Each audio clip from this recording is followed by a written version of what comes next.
live on a Monday morning, a happy Labor Day Monday to everybody in the good old US of A, from Bangor to Bakersfield and every city in between. It is the Motley Two. No days off for the Motley Two.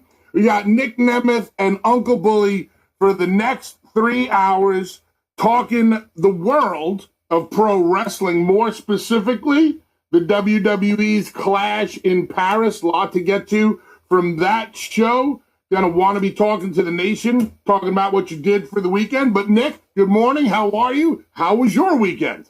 Fantastic. Great time. One last day in and out of Cleveland and on these East Coast time zones for the show. So this is great. I woke up without an alarm.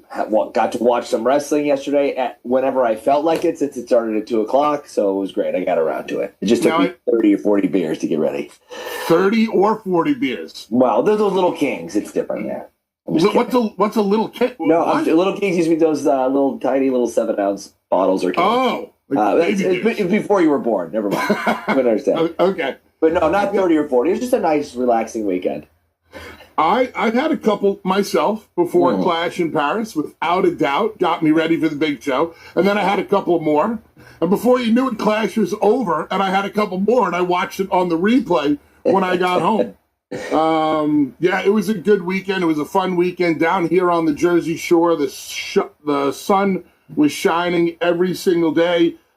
Chicks walking around in bikinis, looking like a David Lee Roth video out there almost every single day, which is never a bad thing. So after today, you go back to the bachelor pad, the Nemeth bachelor pad, right? Yes, back in Arizona. Less dogs, less foot traffic. Yeah, a lot of secret ins and outs there. Instead.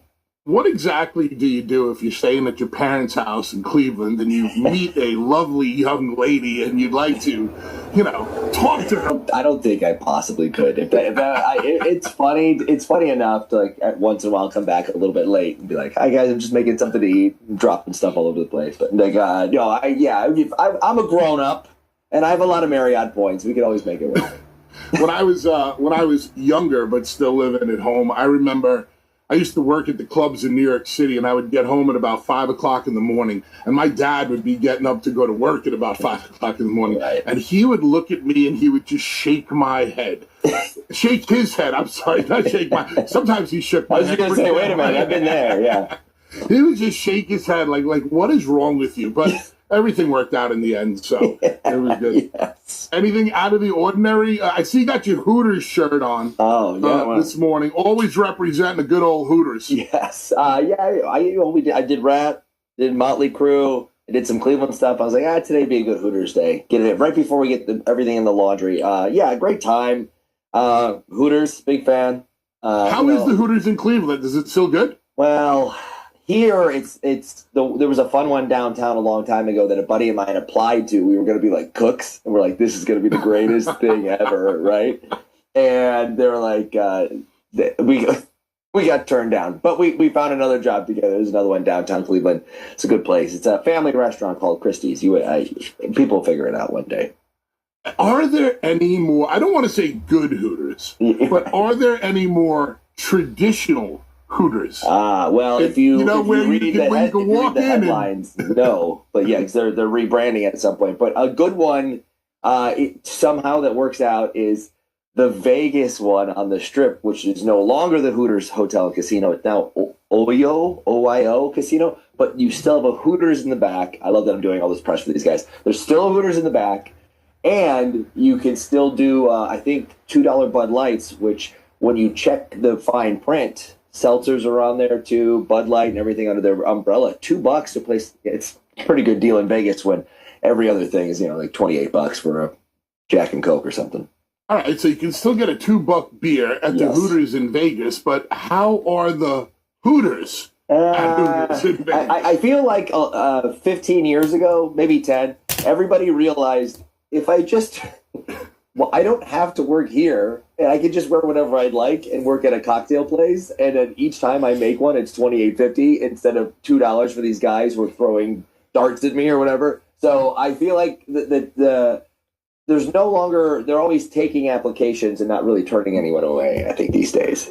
I think that's a great question for the nation to start off this Labor Day Monday here on Busted Open. Do you know of a great Hooters that still exists? A traditional Hooters where the girls look like the Hooters girls from the 1980s and like on the calendar, and you go in and you're like, whoa, like the kind of place Dave LaGreca would go into and not want to leave, like would just move in. He'll become like the Steve Carell from The Office. He's like, I'll have the milk and a chicken breast. He's like looking around. You know who used to be my Hooters buddy? Bobby Roode. Oh, beautiful. B. Roode. Me and B. Roode, we would just put Hooters in the GPS and see where it took us. I respect that because a couple times at the Hooters and had a good time after work. So you got to blow off some steam, you know. It was so funny when me and Bobby started driving together in TNA. People were like in shock. They're like, "You two, you guys are driving together?" It's like talking about misery-loving company. We had the best times. Oh, I bet. Oh, so much fun. So much fun. And then we'd go out at night and we'd bring Eric Young out with us, and Eric would just start smoking cigarettes out of nowhere. It was great times. Great times. I believe he keeps that tradition alive to this day for TNA. We'll find out together in a couple days. That's right. You know what? I think we might have to... we're going to see each other on September the 5th at TNA in Minneapolis. Maybe we need to scope out the... Here we go. This is it. Right. We're booking the territory right now.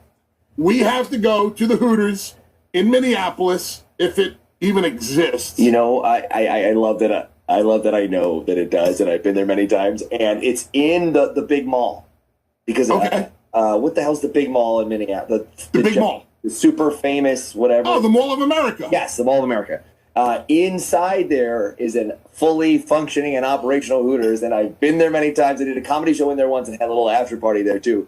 It's legit. I love that it seems like I know every city, but this is one of them for sure. Programming note, Susumu, our producer, has already thrown up a bunch of phone calls from the nation who want to talk about Hooters. Oh, thank God, you guys. You made me watch wrestling. Thank you for letting me have this.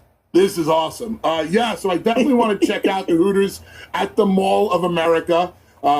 You'll be there September 4th and 5th, Thursday for the live TNA show, and then Friday, September 5th for the TV tapings. Yeah. Myself and Devon will be there September 5th also. We're going to be doing a meet and greet pre-show and a meet and greet post-show. Nice. We're also having a big sit-down that evening, on Friday evening, with the Hardys. It's called The Final Negotiation. We've already signed the deal to have this final match at Bound for Glory on October 12th in Lowell, Massachusetts.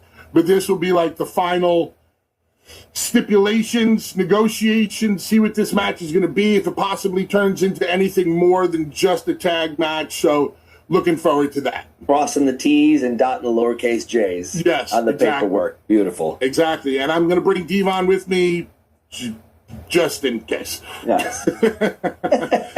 he reads the contracts for us. He reads all the fine print. But also, come on, we know pro wrestling.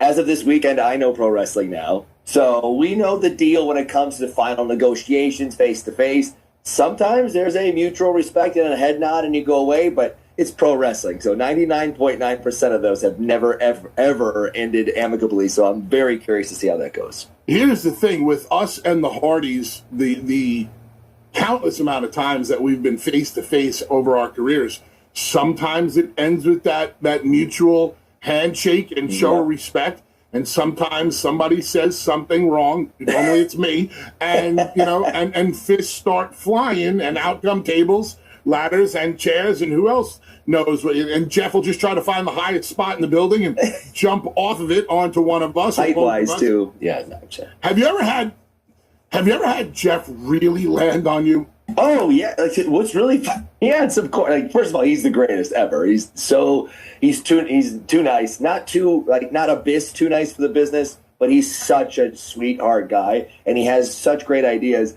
And he could land on you 40 feet high from a ladder, and you're like, that kind of hurt. Or he could just do a regular swanton on a live event. You go, what the hell? It's the best. That's the beauty of being out there with him. You never know, and it's always a fun time. In the beginning, Jeff used to hit his swanton in such a way where he caught you just enough with it. Yes. Then, as you know, he started getting up there in age a little bit, and Jeff put on a little bit of size. Like Jeff got denser as the years went on, and that density stopped his ability to propel himself across you, and which brought him straight down, interacting with gravity right on top of you, thus it being named the crouton as opposed to the swanton. A crouton is stiff. When you put a crouton in your mouth, it's stiff. And Jeff's swanton bomb is as stiff as a crouton. Sometimes he would land it, and he just stays there. It's just stuck in you, yeah. Stuck in you. Yeah, without a doubt. So, guys, we're going to be talking a lot this morning. Thank you for joining us on a Labor Day Monday. I'm sure a lot of you are home, off of work, and, late getting long. Whether I was sober or I was drunk, I was like, wow, I can't wait to hear what Nick has to say on Monday. I can't wait to hear him break down in detail every single one of them. You had me at breakdown. That's correct, yes. Every single one of the matches that we saw. And obviously your opinion matters also, Nation. Nick, I think there's one thing that we can agree on before we even start talking about the Clash was the crowd. Oh, man. Amazing crowd once again in France, in Paris. Nick, can you describe to our audience as a wrestler? It's unreal, and I'll attempt to describe it. But even if you've only seen certain crowds or American crowds, it's like, man, that was pretty awesome. And then you step foot out there, especially 10, 15 years ago when those crowds got one show a year, or sometimes one show every other year, or whatever the situation was. But it's never oversaturated. It was always under, and we would go out there sometimes, and you'd forget that before they started singing everyone's songs, they would just be so happy that we were there. And a lot of times I've been in this position before, to kick off a show or kick off a Royal Rumble or something. And heel or not, I was the first or second music that played that night. And you go, oh, holy shit. Like, it made you feel like several of us used to watch, in the 80s and 90s, when you would just hear the craziness in the crowd. Now add in, like, there's an element of, a few years ago, I watched a couple of soccer games. And I think it was in the U.S., I'm really bad at this. You know a little bit more. But a big tournament, something, they were fighting to get a medal. And they had a 10 a.m. game, and I was on the West Coast, so at 7 a.m. they opened the bars there to let you go watch it. And you could just hear in the background, if you don't know their crowds, you think it's just like this radio noise. And it is legitimately an entire stadium constantly singing some type of song or chant or something, and feeling that mixed in with the reactions for the people. And it was so great. They were so happy to see us. When something special happens, they'd lose their mind. When something average or regular happens, they'd lose their mind. You go, this is so great. And when you feed off of that, it just makes you want to step up so much more. I'll make it really quick here. I was working John, and it wasn't even a 70,000 seat stadium. Cena and I, yeah, sorry. And it was someone will help me out with the dates, because it's Daniel Bryan and Punk fighting for the title, but we were the intermission match, Cena and myself. So I think there was something along the lines of, one, we're giving these guys a shot on top as calling the shot go, and that this should have been the main event. I was like, bro, that's my whole thing. Let's go. So feeling that crowd and being out there, those guys are on top. We're in the intermission match, and 2 different times in the loop, bouncing to different cities, they were so hot and so great. We on a tie-up, because it's John and because they're happy to see us.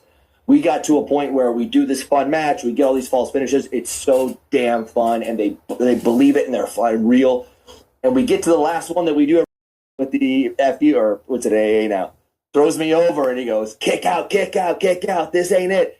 And I'm like, all right, here we go. 2.9, kick out. Like the Kurt Angle little arm swap up, just barely at 2.99.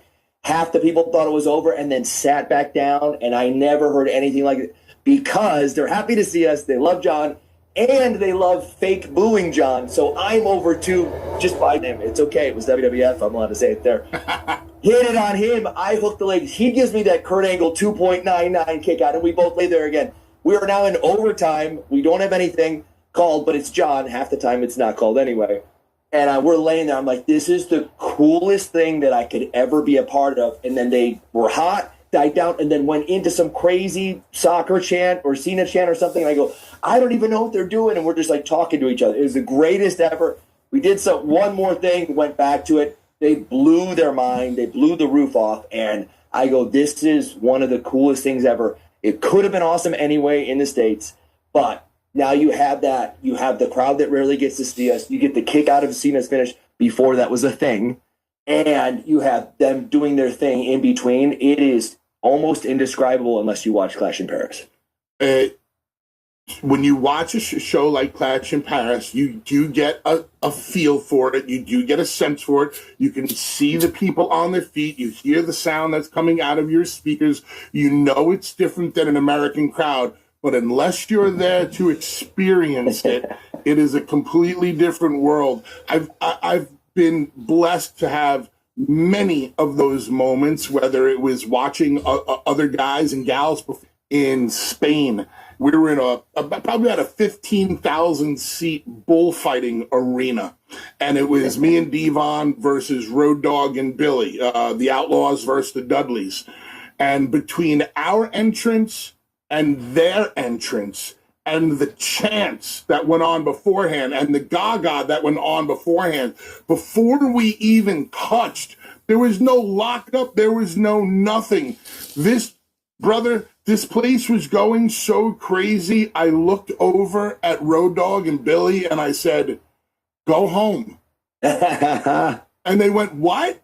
I said, go home. I go, we can't top this. No matter what we had planned in this match, we can't get them any higher than we are now. And you know what? I think we did a little dipsy-do, went to the what's up, get the tables, 3D through a table, and that was it. Awesome. And the people are just so lively. I remember the first time we went to Singapore. And this is Attitude Era, when Attitude is hitting on all cylinders, and we really start going beyond the areas that the WWE had went before. Like, yeah, we've done Europe, like England, maybe France, maybe Germany, but now we're, getting out into Japan, Singapore, Malaysia. And in Singapore, the opening match was Funaki versus somebody. And me and Christian are standing at Gorilla. And Gorilla for this house show is nothing more than, a curtain, pipe and draping, no elaborate gorilla position for this. We're standing side by side. Funaki's music hits. The pop is so loud that me and Christian can't hear each other standing next to each other talking. Like, I think he turned around to me and he went, wow, holy shit, you hear how loud these people are? And I'm like, what? Insane. That's the best. It's the greatest feeling when you get a chance to feel that, let alone being in the crowd having a good time. But like for us, it knocks you on your ass and goes, man, this is what the reason I do this job. It's the best. One last story about Germany. Myself and James Storm were over in Germany doing some PR. You guys were over in Germany? Or I was over. In Germany? He was in Germany. No, James is over. We were in Germany doing some PR, and they set up this thing where we went to a German soccer game. Now, the name of the German league is called the Bundesliga, and I'm a big soccer mark, so yada, yada. Now, this is a Bundesliga League 2 game, so this is not even the heavy hitters in the division. Bro, there were 40,000 people there that night. I felt the stadium shaking underneath my feet as if Dreamer fell down and the whole earth shook. I could feel the stadium shaking, and it was the craziest crowd that I've ever been in. I couldn't, the energy that was ripping through these people for this game was so insane. And it was different than being a part of a wrestling crowd. The wrestling crowd is like, yay, we're so happy to be here. We're going to have a great time. This is awesome. The German soccer crowd was like, okay, this is a fight. We're here to win, and we're playing for something, which is a completely different type of energy. Yeah. And if you need us, we'll chop the railing and we'll help out. Yeah. What? Speaking of some of the greatest crowds and the most lively crowd, do you have a city in particular that you kind of went, ugh? Oh, a bad one? Oh, one that you knew, not that they're a bad city or bad wrestling fans, that you knew that they would just. Sometimes it's, the timing of everything. It's Super Bowl Sunday and it's a 2 p.m. show and everyone's like, we're kind of here and going through the motions, but I can't. Tell you what, why don't we take a break? Okay, great. I was like, I do not have a city that I could call out of this. Why don't we take a break? You think of that city that wasn't home of the WWE. Hooters in Naples is where it's at. Where? Naples, Florida. Oh, wow. Naples. Okay. Naples? Yeah, a couple years ago, the girl was a Hooters talent or feature girl. She was from the Hooters in Naples. Legit. I go there after a nightcap with my wife because we go there often, and then it's good. Don't get me wrong. My wife has nice Hooters, but Hooters in Naples is the Hooters of America. Oh, I have a tear in my eye, and I'm saluting my own T-shirt and my reflection at the moment. What about Stanford? I swear I've been to a Stanford Hooters. That exists, right? Hell no, not in Stanford, Connecticut. You've got a Buffalo Wild Wings. That's about it. Where's the fun in that? Now, Shane. Shane, are you on social media? Are you on Twitter? I am more on Instagram than Twitter. All right, but you are on Twitter, right? And you did say your wife has nice Hooters, right? She does, and they're real. I think. You know what? She's out right now, but when she gets home, I'm going to I'll proposition her, and then I will shoot out a tweet with her Hooters, and I'll tell you guys. and we respect and we salute you. Thank you. Yes, I second that on a Labor Day science. Monday, sir. It's okay. Yes, it's for science. Yes. It's for science and to bring a smile to the faces of everybody in the nation. And I think the nation would embrace you, Shane, and go, this is a great brother of the Busted Open Nation. Yeah. This is a great sister, your wife, who's willing to share her Hooters on a Labor Day. What's more Labor Day and hard-working and building America than a great set of Hooters? I completely agree. I mean, Hooters is where it's at. I mean, it built America. Yes. Shane, that is a great idea you had, sir. Make sure you tag Busted Open so we can all appreciate, as one nation together, your wife's Hooters. No, man. I'll try my best, guys. Happy Labor Day. No. There is no try. There is only do, Shane. Only do. And if she doesn't, she will get thrown through a table, and then her Hooters will be appreciated. There you go. I like the way this kid thinks. Thanks, Shane. Before we heard the voice, it said Shane from Stanford. I was like, 20% chance it's Shane. Let's see. You never know. He does listen. Every once in a while, I get that text. He's like, I heard you talking about me today. Yep. Let's go to Greensboro, North Carolina. Big NWA country down there. Ooh. Justin, what's going on? Justin, talk to me about the Hooters in Greensboro or someplace else. What's going on, guys? Nick, love you, man. I met you a couple times in AML. Speaking of Bully, I met you in AML. I'm the guy that you got back in touch with his dad, and we actually spent the weekend at the lake. But with all of that said, a couple years ago, probably 10 years ago, my buddy said, let's go to Hooters, the one right here in Greensboro. I said, okay. He says, we're going at 4:15. what the hell? That's close to dinner. He said, trust me, we're going at 4:15. We go, and what we noticed and what he pointed out to me is that's the best time to go because you get the morning shift leaving and you get the afternoon shift coming in. So you kind of get to see all the Hooters that store may have to offer, if you will. Wow. All about the algorithm. Play smart. Hedge The Hooters algorithm. The Hooters algorithm. Yes, there's math. You got to get it off 4:15 during shift change. Yes, sir. Justin, if we ever come down to Greensboro, you definitely got to take us to the Hooters there for the shift change. If you don't think we won't show up landscapers proud and shut down that Hooters, let's go. But wait a minute.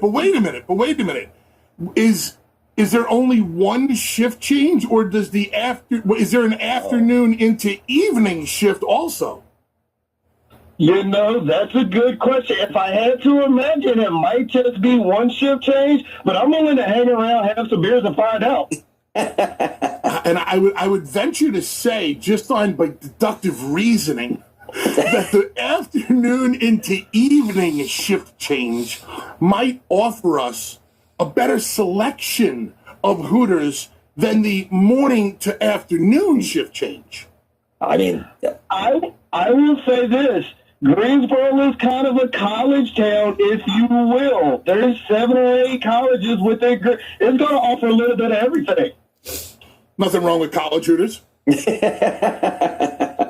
You can have mom and daughter in there for all we know. Okay, those shift can get crazy sometimes. All righty, Justin. Appreciate the call, man. Go have a beer and some wings for me and Nick for the Motley 2 on a Labor Day Monday.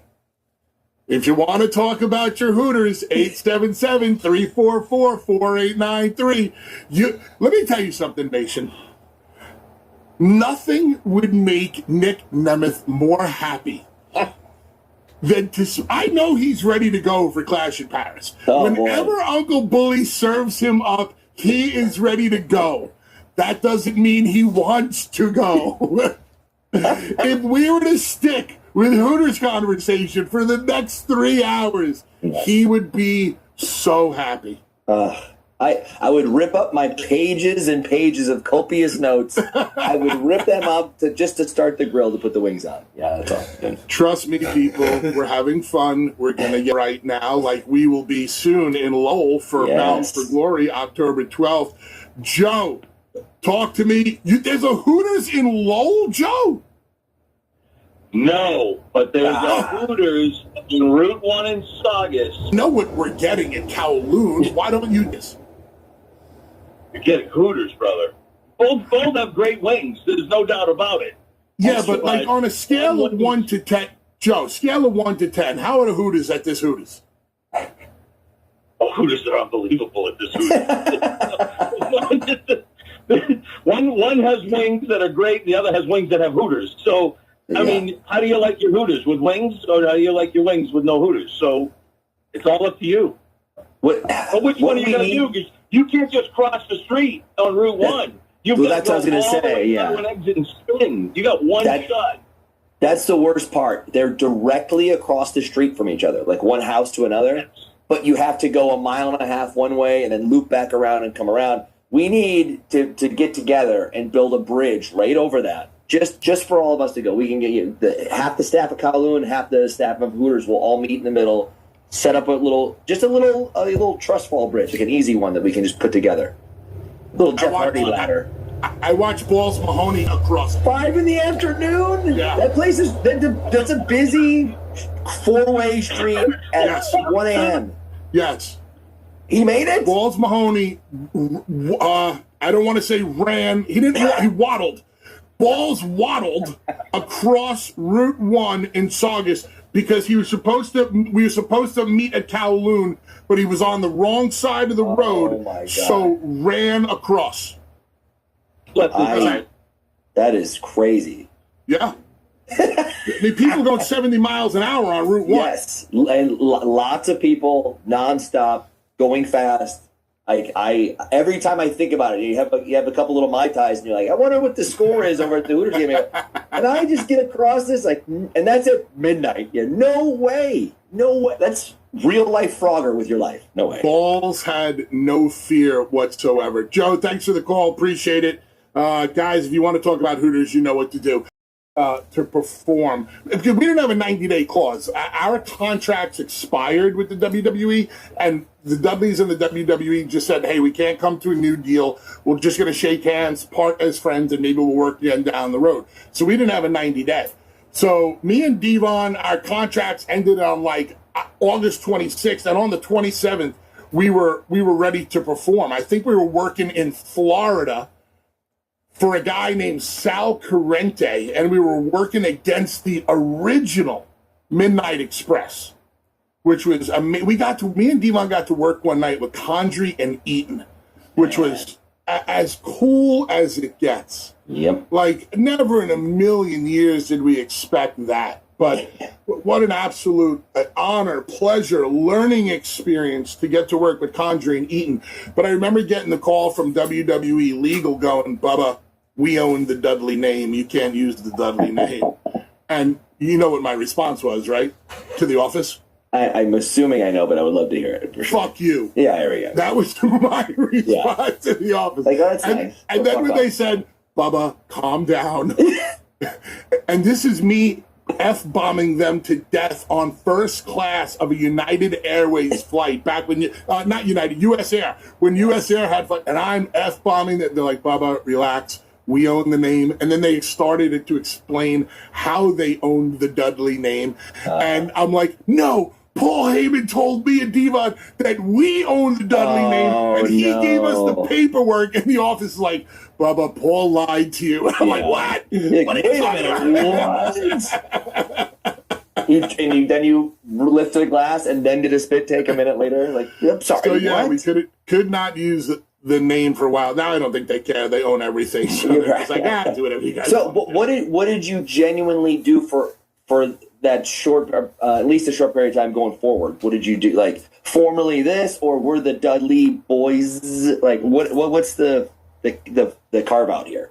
I'm gonna tell a story about a guy that I wanted. I wanted to wring this guy's neck at one time. Do you know who Dave Shearer is? I don't know. Dave Shearer owns Pro Wrestling Insider. Mike Johnson does all the work for Pro Wrestling Insider, but Dave Shearer owns it. Now, I had established a little bit of a rapport with Dave and Mike back in the ECW days, and we just talked, not like, they were good. I don't consider Dave and Mike like those real dirt sheet people. They do have a wrestling, website, but they don't do the dirt of pro wrestling. They do some spoilers, which they know I hate, but whatever. So I said to Dave, I said, I'm renaming the team. It wasn't going to be the Dudley Boys. It was going to be the Deadly Brothers. Oh, okay. Brother Ray Deadly, brother Devon Deadly. Bubba Ray Dudley, Devon Dudley, brother Ray Dudley, and it was going to be the Deadly Brothers, so you could call us the Deadleys instead of the Dudleys. It was just different enough to not to get into trouble. Yes. You know what Dave Shearer did? He put it on Pro Wrestling Insider and stooged off the name before we even used it. And I was so pissed. I was so pissed off. I'm like, why would you do that? He goes, Bubba, I didn't realize that was confidential, information. I'm like, are you crazy? For years, that bothered me. For years. So I just went with Plan B, Team 3D. Team 3D. Nice. We named it the finish. I'm kind of proud to say that we had gotten our finish over to a point where people knew the name of the finish. So Team 3D, they used to yell it out all the time. I was just going to say, they yell 3D half the time when you're the Dudleys anyway walking by. Yeah, that's a good one. It was easy, and Team 3D worked, and Team 3D got inducted into the TNA Hall of Fame. Cities that weren't so kind to you, or a wrestling city that was difficult to perform in for you? I'm glad I had that break to figure out a little bit of homework, because I needed it to make sure I wasn't crazy. But weirdly, I'm a Cleveland guy, and we have a rivalry when it comes to the NFL with Pittsburgh.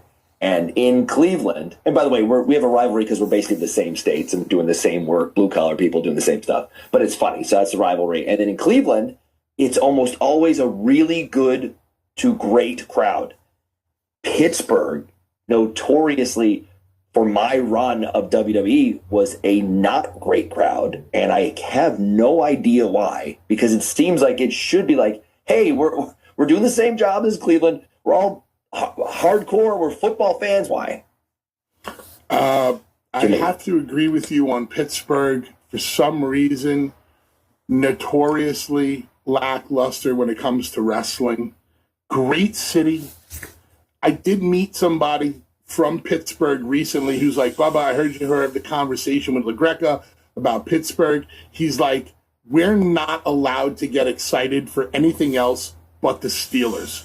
and the dude sounded like he was, straight up shoot. Like, we can only be a certain way for even Penguins games or wrestling. We have to save up all of our energy for Steelers games. And I was like, oh, okay. That's whatever. Crazy to me because they at least had the steel curtain. They had the wins. The Browns don't have the wins. We don't have the big championships. We have nothing since early 60s before it was like real NFL and Super Bowls. And we still go, we bust our butts. We try and follow everybody. We leave everything up to the Browns games. But still, for Cleveland wrestling, it's been great. Heels, faces, hot business time, a bad business time. The crowd has always been great. So I don't know. We all put all of our energy into the Browns also. We would trade the Cavs national championship and the national championship and NBA champions and Guardians or Indians win from the past. We would trade all of them for a Browns wild card win one year. And we still get behind wrestling. I don't know. I don't know if I buy it. For me, it's Nassau Coliseum, which notoriously dull is the word that I would put. Just a dull reactions.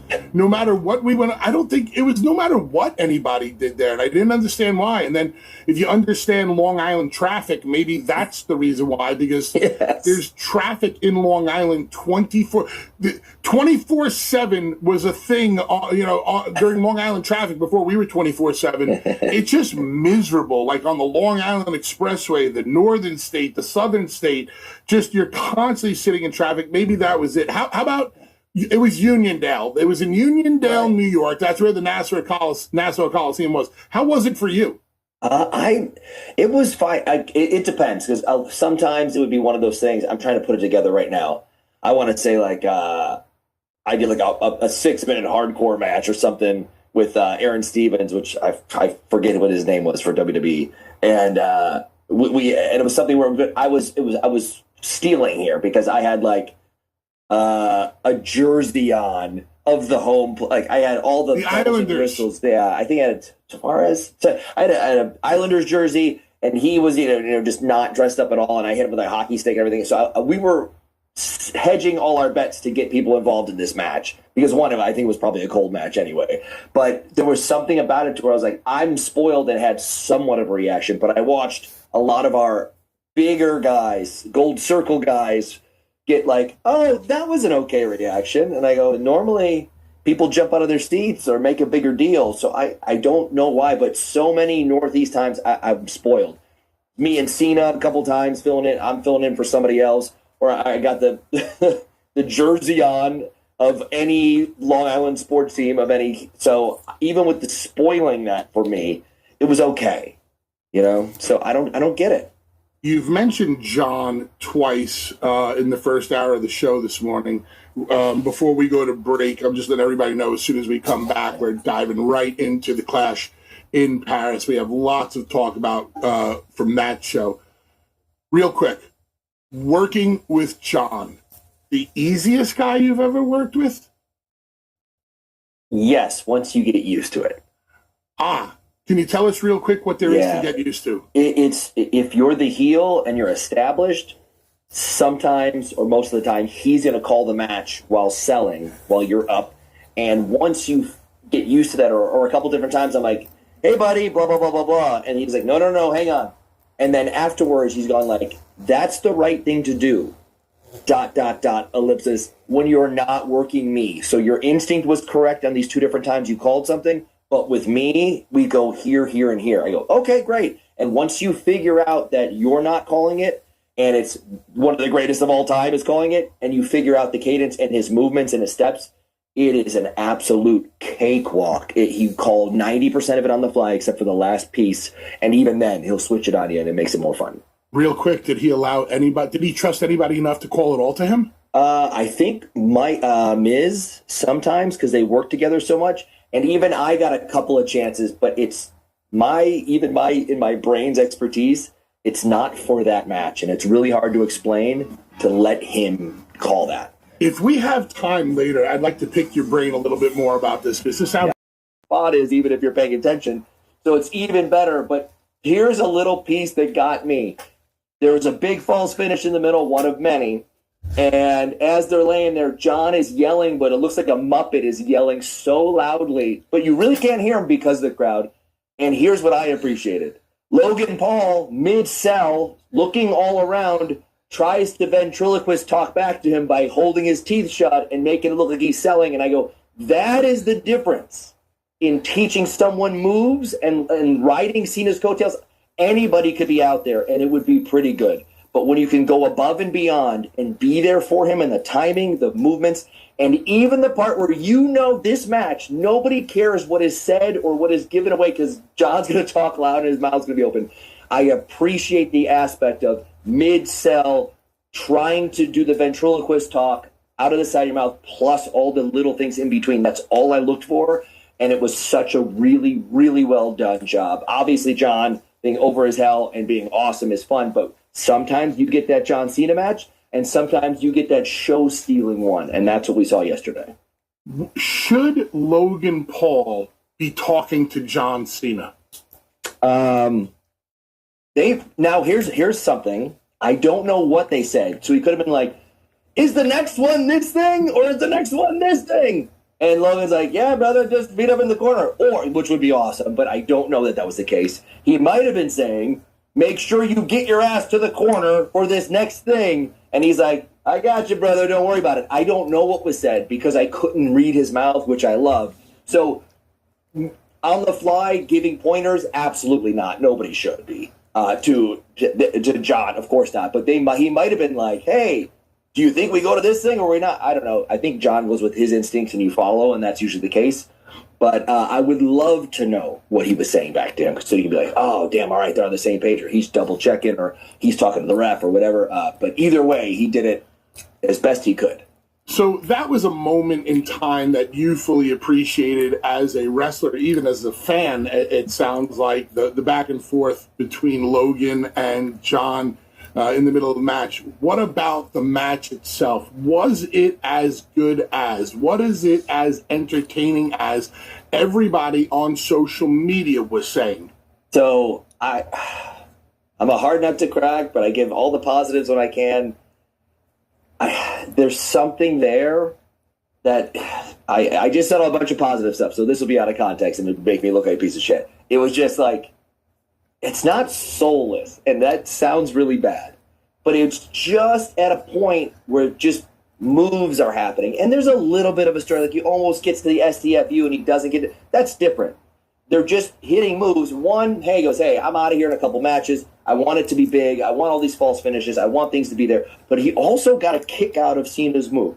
Now, I don't know how often that happens, although the last time I saw someone kick out, it was Cody kicking out 8 or 9 times. And I go, okay, that's the golden boy. But is Logan one of the other golden boys, and this is the way to go? So they did some stuff in there to where it's one thing to have a bunch of false finishes. It's one thing to make someone look like they can hang with you the entire time, or they do.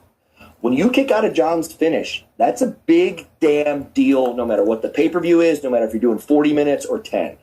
And I thought that they were like, hey, will you make this guy on the way out? Damn it, let's go. So even though there's not the greatest story between, it's like, hey, he called him out and John mowed him down promo-wise because John is a killer. But watching the match, there's just something to me in between those pieces, in between the in-betweens, where I go, is this just at some point hitting moves and remembering them in between. I got a little bit of that vibe, and I cannot stress enough. I don't mean soulless. I just mean like, that there's not like 20 years of practice in Logan, and he's so good, and he's even good at the in-between stuff, but there's something there towards like, I wonder who else could be just doing these false finishes and have this entire place blow the roof off. Is he in a league of his own? And I don't quite think so, but nor should he be yet with a handful of matches and making them done. But several positives, but there's something there that gets me every time. I understand what you mean by the soulless, because last night is what it is when it is, and all that it is one night.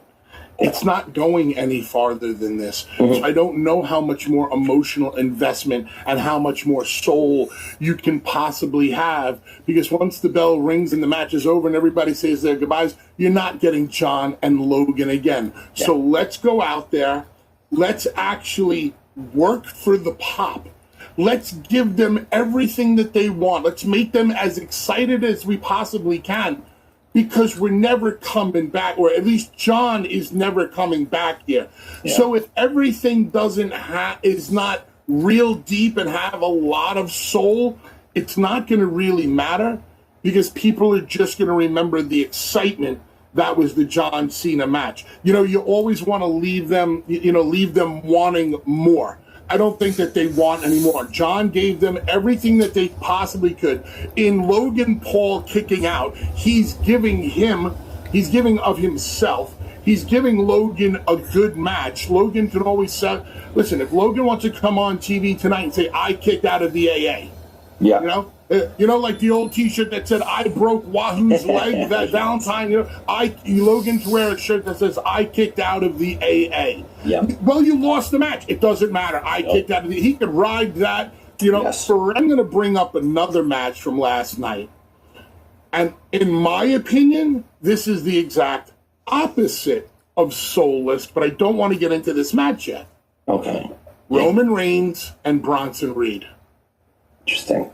That had a lot of soul to me. Yeah. Do you agree with that or not? Yes. It was the only critique I have is a couple times I checked my watch after the match was over. That was it. That's the critique I have. I was like, I get that we're putting him out. I get that we're going above and beyond, and we're making Bronson even without the win. And I really, but we talked about it before. Bronson on his own with Heyman made it seem very credible and like a believable beast. They had a hell of a match, and there is something there. I don't know why, but it is the opposite of soulless. I was involved in the story part of it, because you have the shoes and you have Heyman and you have the talk about his tribe, and it was one time they talked. But having those shoes and the different thing and getting the payoff of everything afterwards, you're right, almost the opposite of a cold match. It is we are sinking our teeth into this, and that's why it's such a big deal. And I really liked it. Yes, it's the opposite of soulless. You know what? Screw it, Nick. We might as well just get into it, because you just said soulless first, talking about Cena and Logan Paul, and I'm like, wow, I loved the first match because I thought it had so much soul. Yeah. It had so much emotion. I loved the pacing of everything from the match to the aftermath. But then you said you were looking at your watch. Yeah. I'm assuming you're saying that you're looking at your watch because you thought it went on a little too long. Yes or no? Yes. And it wasn't me going, boy, this is taking forever. I was just legitimately going, man, this is really being dragged. I'm like, is someone supposed to be coming out who's not coming out? Like, oh, no, okay. It was just a minute or two would go by, and then it's like, oh, now he's signing autographs on his shoes. I go, oh, awesome. They paid off everything. That's great. They got everything done. And I keep watching, and Bronson's dead on the mat. I go, okay, I don't know if anything's happening, but this is just a second time when he's just like talking to the fans and kind of selling and walk around. I go, this is going on so long that WWE tends to get some things where it's like, it's a 3.5 hour pay-per-view and you get 5 matches. Yeah, and there's a lot of things in between, and there's payoffs and there's stories and there's backstages, but this was just something where it was just focusing on Roman so long. And then someone said the entire first segment was like 46 minutes or something. And I go, it felt like it. But I will completely say the story there, the payoff, even with the shoes afterwards, but the match and the pacing was fantastic. Bronson looked like he belonged there. And if he got the win, it would have made sense too. But if you're not going to get the win, murder him and let everybody know that not only did I put him out, he's never coming back because of me. And that should be something that's huge. There's an old saying, great minds think alike. And I think that myself and you think alike many times. But it's when great minds that don't think alike that makes them great minds. We don't always have to agree on everything. Right. I loved how long the aftermath okay. because it took so long and it was so drawn out. I never was looking at my watch because I was so emotionally invested into what they were doing for Bronson at that point. I had spoke a long time ago about Bronson Reed, and David asked me, well, how do you make LA Knight, or how do you make this guy a bigger babyface? It's over now. By the way, signing the shoes and throwing them into the crowd, so dangerous. Those people are going to rip and claw at each other to get a signed pair of Roman sneakers. So they take their time at that, and then all of a sudden, boom, here comes the spear. And then everything that comes after this, Paul helping Bronson back to his feet, dragging him in, the tsunamis, the spear again from the back, another tsunami. The agents can't control it, the producers, the referees, the security, the hero, because they shut him down. It took so long, but in my opinion, it was so well done. And they only remember the finish.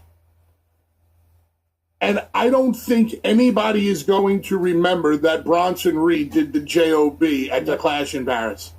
Because the aftermath was so substantial, so heavy duty, that I think they're forced to remember that. And Braun take steps away from Seth, which I think is good. Yeah. Because to me, these two were nothing more than backup singers for a while. And now they're starting to gain an identity of their own.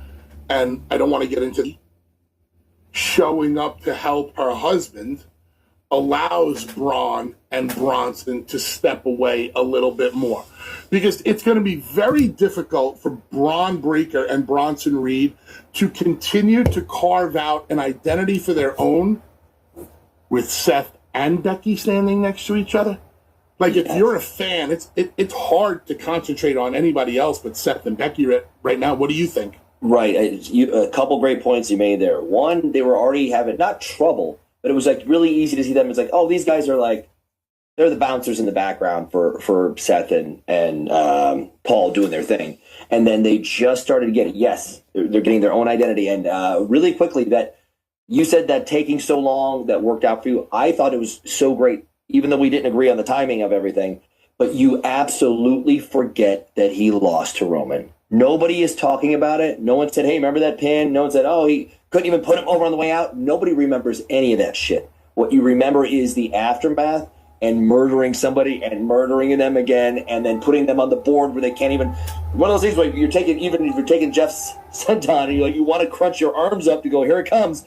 Couldn't do it, and he gets splattered again on the plate.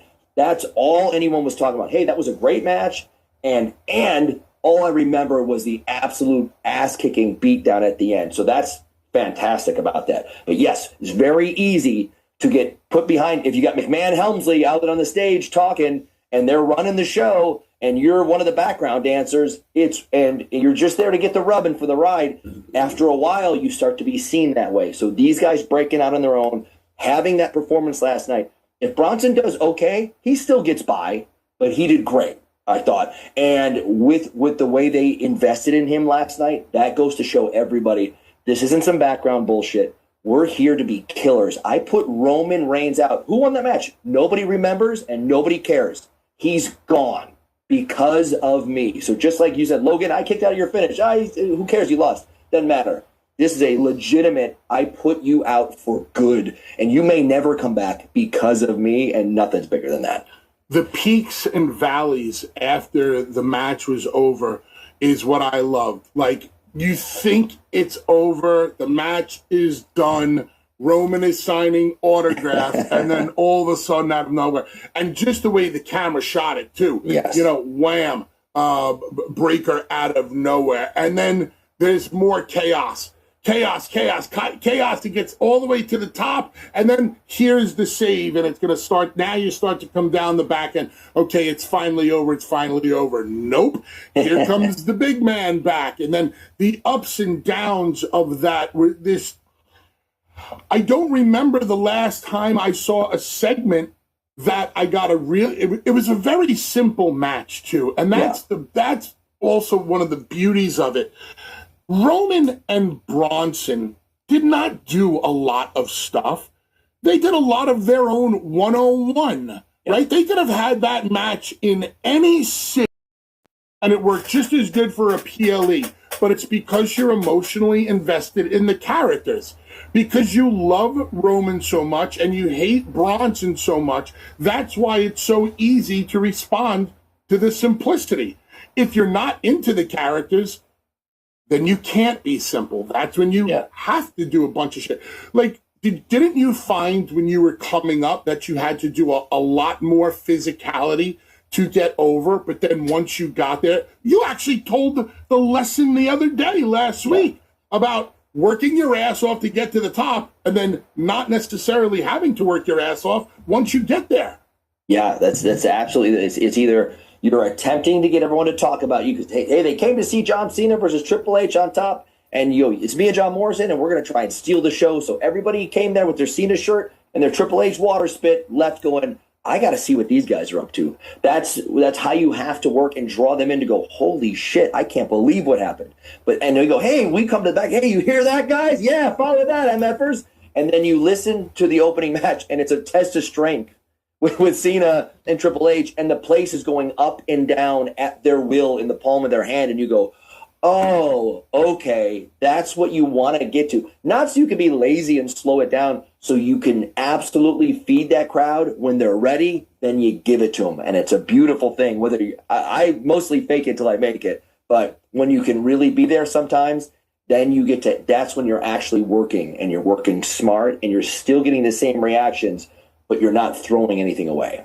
Nick, did you believe that the opening match and segment was too long because you generally emotionally felt it was just too long? You're like, all right, let's get on with it now. Or does being out there for 46 minutes just go against everything that we know about wrestling these days, where it's more of, got to get there and do it and get it over with? Yeah, I need to separate the analyst and the fan. Because there is a time where, like, as I'm watching, just like we discussed how we love their interaction, their fight, their pull apart. I'm looking forward to the match. The match was great, but very much like you said, that could be a Sunday afternoon live event somewhere. Just the match in between, because it's like, do something big, sell, do something, whatever. That's fine and the crowd is there for it. So that's the most important part. But when you get to the difference in those two, you actually add that part and you go, yes, that's the difference. That extra long time, and it wasn't. I have to remember if it's me as a fan or me as an analyst going, man, that was like a slow-moving match in a positive way, in a very positive way. I'm a big slow-moving guy.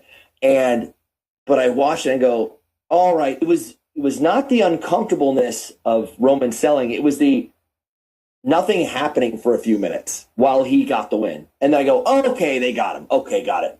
And so I don't know if I was checking the time where it's like, I know where it's going and I know it's supposed to be this. And you actually said, I hope there's this uncomfortable grossness, and it played out perfectly. So I wonder if it's the reading the book and watching the movie. That's exactly what you wanted to happen, and that's why it's great. But I don't have any problem with it. I just a couple times was like, man, it's opening seg. In my head, it used to be me and Kofi, 10 minutes, get the winner, get on to the real story stuff. But we have a real story here. So if as much as I checked my watch, it was really well done, and that's how it should have been, so everybody can be talking about him. And even if you're cheering and you're a great crowd, you start to lose that by a notch every time it gets more uncomfortable. Did you feel that they lost them at all? No. I don't think so. Just me. And I don't know if that was me as I know where they're going. We're good here. And that's why I was like, what time is it? Like, 42 minutes in. All right. He's still out there. Okay. But if my answer is always listen to the crowd, whether it's a one-off, whether they don't even pay attention to the match and doing soccer chants, they were invested just like we were. And if they ever got so quiet, it could be eerie, but they didn't get that quiet. They were in our nation.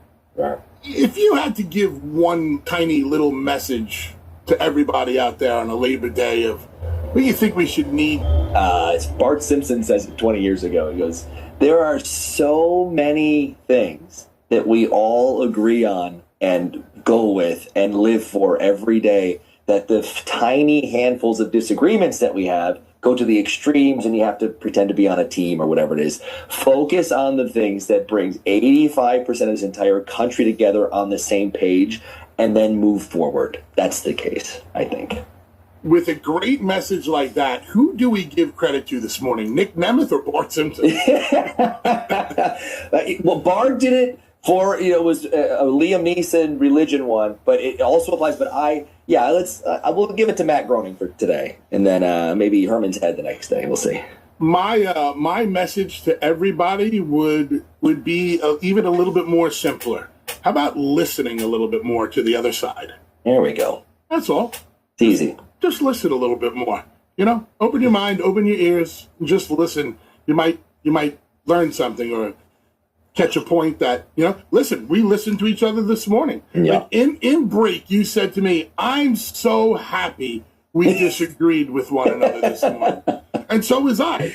Yes. But we listened to each other. I saw your point. Right. You saw mine. Like I started to, and I think you realized it too. You were looking at it from the professional eye, and then you understood how I liked the way it was drawn out. And that's just because we listened to each other, and we should do more of that on a country. Once again, right. Thanks for all the love on the Twitter machine, people. Seems like you're enjoying the Motley 2 on a Labor Day Monday. Nick, great news.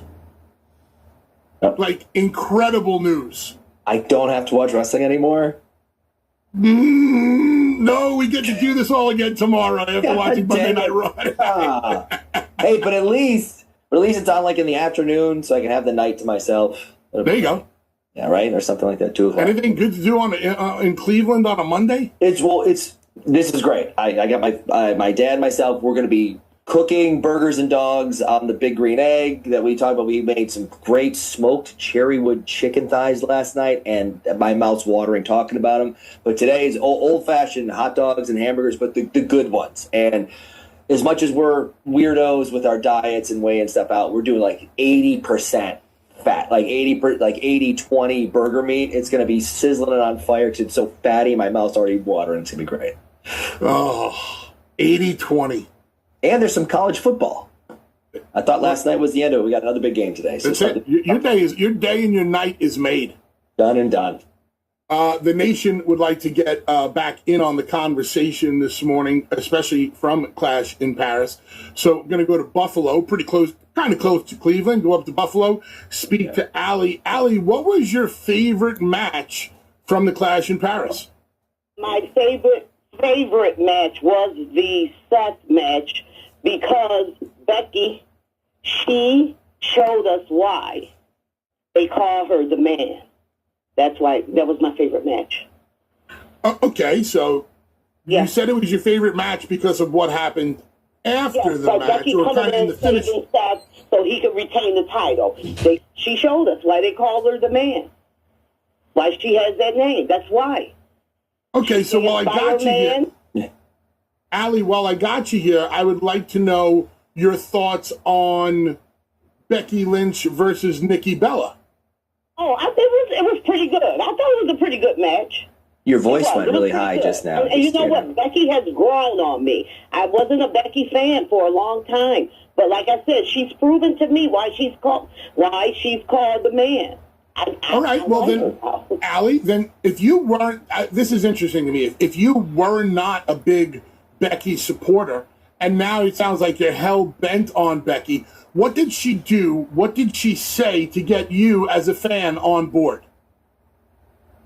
Well, like I said, her actions spoke for me.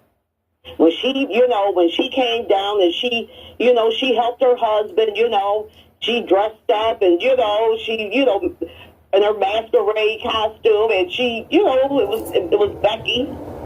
She holds, her title. Mm-hmm. Allie, I appreciate you calling in this morning, and I think if we've learned one thing from you, Allie, is that Becky Lynch is the man. Thank you for calling in, and enjoy your Labor Day Monday. Well, since she mentioned Becky and she mentioned Seth, I'll throw it up to you, Nick.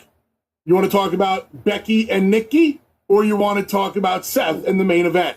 Ooh, that's a good question here. I have notes on both. A lot of positives. How about we do the women? Okay. Done and done, brother. Okay. Okay, great. Okay. There is some positives and negatives. The story was there. We talked about them having that animosity on their face that might be real, might not be. I don't want to know. I'd like to think that they're so good at their job, they pulled me in, and that's all that matters. There's a couple little things that I mentioned a Kurt Angle kick out before. Yeah. And I don't know who does it. I've been yelled at for making my 2.99 too close sometimes. And every once in a while I watch, and sometimes it doesn't matter. John Cena does it sometimes. Everybody does it a little bit. Whether you see the face or the eyes watching the ref with the wide open on the shot, or you give that little pump fake with the left arm to kick out with the right out. There's two different matches that I'll get into that threw it off for me for a second. And maybe it's for a good reason and maybe not. But someone like me, I like to kick out a 2.999 and barely beat that ref count and have everybody lose their mind. And there was something in the Becky Nikki Bella match where they did so many counters, so many different roll-throughs, disarm her into something else. And finally, Nikki hits Becky's finish on Becky. And I without knowing it, I go, this is probably the biggest false finish of the night. And they were going to the finish afterwards. I wish we had that Kurt Angle kick out from Becky, but we got the 1, 2, and she started rocking on the one arm and popped the other one out. And I went, oh, okay. But that is her business to do that. But I wanted to bite that this was the finish. And we watched, they rolled through a few more times and they got to that backslide and it was the finish. So the biggest false finish for Nikki was the big payoff of going for Becky's and hitting it. And there's just something not just the analyst, the fan of me, who when they zoom in on a cover, I'm watching people's eyes, I'm watching their faces, I'm watching their arms, I'm watching the refs looking. And just something about it takes me out of before you get to the lake, you get the rock on the one side and in a half second they're kicking out. I wish that didn't happen, but that's my thing. It doesn't mean it's hers. It doesn't take away from the match. Especially crowd-wise, you heard them. Either way, they were there for it. So things like that. And there's something they did something really good on the outside of the post. Banging Nikki, I think, was banging Becky's head into the post, and it looked legit and sounded legit. And then gave her, I think, maybe a Bella Buster or a DDT or something on the stairs. And I went, holy shit, these gals are going for it. And then I saw them bouncing, Nikki maybe bouncing Becky's head off the announce table. And I went, oh, this is not great for us. It was a little, we all suspend our belief sometimes. And when Matt Hardy's got me in a corner and he's doing deletes and bouncing my head 10 times in the top buckle, 10 times in the middle, and 10 times in the bottom, and I stagger out, we suspend a little bit of disbelief of the fighting. But after I saw them do such great work with the post and the stairs, this table spot stuck out to me as like, oh, that did the opposite of what the other thing did. So I gotta chime in with that because I wanted to ask you about mistakes in a match. Mistakes can happen to anybody. Mistakes have happened to you, David Giant, Ric Flair, Antonio Inoki. Popped huge for the Inoki reference last night when Logan Paul put on the octopus on Cena and Michael Cole or one of them said, one of Inoki's moves, huge pop. Yeah. Didn't have that on my bingo card last night. Mistakes in a match. Now, there were two glaring mistakes in the ladies' match. Yeah. There was Nikki went for a second rope jumping back kick thingy on Nikki, on Becky, and Becky was not there, and it was a mistake. And they got through it, and they just kept moving forward, which is all you really can do. Yes. That can happen. Of course. Nikki banging Becky's face into the ring announcer's tables and it looking the way it did, to me, that can't happen. Yeah. There's no room for that. You know, we shoot the way we shoot these days. Everything is tight. Everything is in high definition. You don't have to do it 10 times.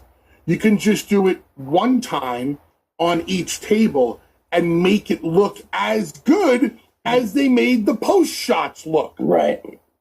So when I see things like that, same thing happens to me. I'm like, oh, it completely takes me out of the moment. Yeah. Why does stuff like that happen? You preempted this beautifully. Every time I come back from the ring, even if everyone's like standing and applauding, whether they're faking it or not, whatever, like, hey, that was awesome, that was great. There is one thing or 5 things that I go, shit, I didn't expose the business, but I messed this up, and I hope this incredible production or I missed a bouncing thing, or I bounced my head and nobody's hand was behind it, because as much as we do shoot tight and I'm watching people's eyes on a false finish, I'm like, oh, his eyes are wide open, he's kicking out here. You don't have to do that and watch it like that. I try not to, but I can't stop it. But I've done that before, where you come to the back and you're like, I got it. And like, I missed something really glaring. And sometimes they'll go, hey, don't worry, the camera angle we used and on the replay, we covered your ass. And you go, that's why you guys were all a team here. There is countless times where I've been out there and they saved me. Now, also in the old days, I wrestled Hornswoggle and wanted to not kick the shit out of him when I kicked him in the stomach, and I whiffed, and he sold it. And we accidentally had one of the 40 shots exposed me missing him by a few inches. And when I came to the back, all hell had broken loose. First of all, everyone out there is not going to remember that kick unless we tell them about it, because it was Hornswoggle in a match and me throwing him into a wall, or he's harder to pick up than Tommy, but you know the deal.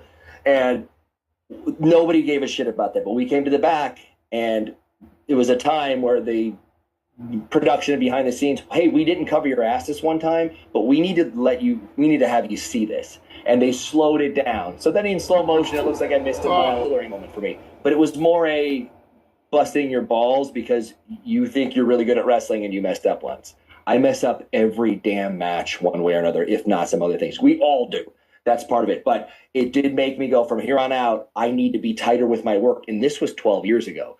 Now we are high def. We're an inch away from everybody's face on false finishes or bouncing your head or anything. And it has to be tight. Yes. That there's no excuse for that. And it's so simple. It's my favorite thing to tell big guys who are new in wrestling.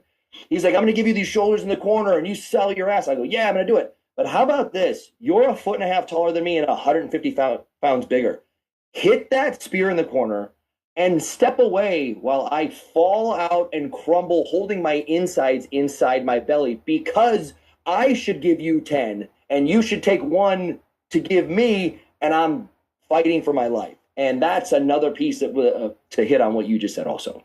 If you're able to take another human being's head and slam it off the announce table, I don't know, 5, 6, 7, 10 times, that person should not be able to move afterward. They should be knocked out cold. Thus, why I would never slam the head into the table 5, 6, 7 times. 1 table shot on each side. Just like you said, 1 good shoulder, 1 good head to the table, and sell that, because it's going to mean so much more. When you start using the table as a turnbuckle cover, which is soft, and the table is not soft, and then it doesn't look right because of the angle you shot it out, that is exposing the business.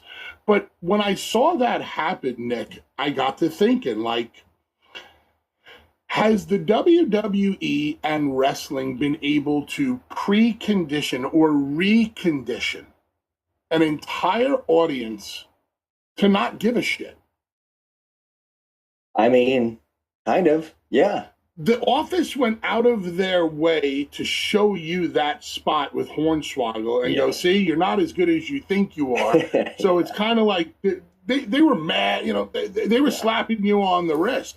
Yes. But now it almost seems like we're making ungodly amounts of money we're charging $70,000 for the front row of WrestleMania. Yeah. We're making more price per head than we ever had. So if her head didn't hit the announce table, who cares? We did a show that's called Unreal that exposed everything. Right. So just don't worry about it. Just keep watching and move forward because it doesn't matter.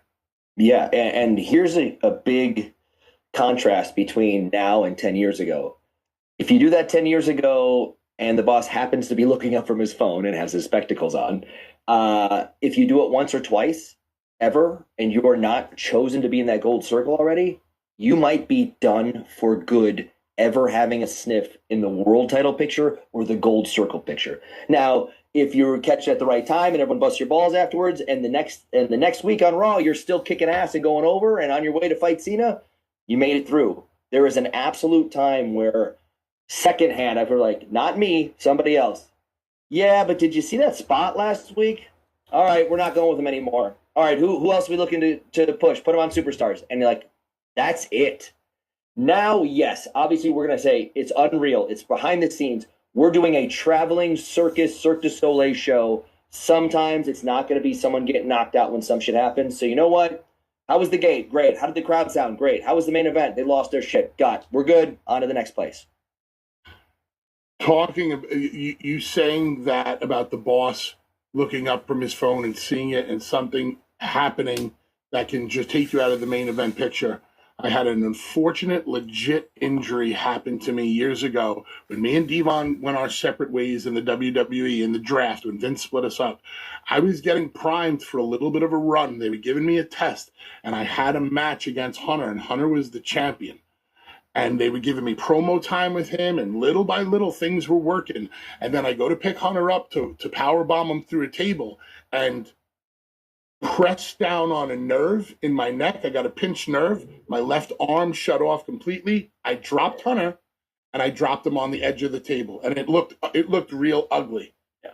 He pinned me, and after that, I never got a sniff of the world title ever again. And that was for a legit injury, not just a mistake. But they thought I couldn't hold him up, and I dropped him, thus making me unsafe, and it was gone. Just like that. Just reminded me how you can be there one day and not there the next day. And it could be because of an injury, or it can because the boss saw you bouncing somebody's head off an announce table and it didn't look good. Yep. So that's as fasting over somebody. And by the way, of course everybody should have a chance, and like, you get one shot, and if you're not in there, you're out. I don't like that either, but that just was the way. More to cover from Clash in Paris. Books, one more to go. Hope you had a great weekend. Hope you enjoy your Labor Day Monday. I'm sure you're out there grilling and chilling, cracking open a cold one, as Nick will be doing later, talking about Clash in Paris. Remember, we got Monday Night Raw tonight also. I mean, it'll be earlier. What time? You know what time it's actually live today? Is it like 3 o'clock? It's 2 or 3, right? 2 o'clock. All right. 2 o'clock Eastern. Raw will be live if you're watching on Netflix. If not, regular schedule time, that'll be 8 p.m. for me. I'll watch at night. Gives me something to do before I doze off into La La Land. We heard the audio coming back from the main finish of the match. Quite controversial, quite shocking. Maybe not that shocking.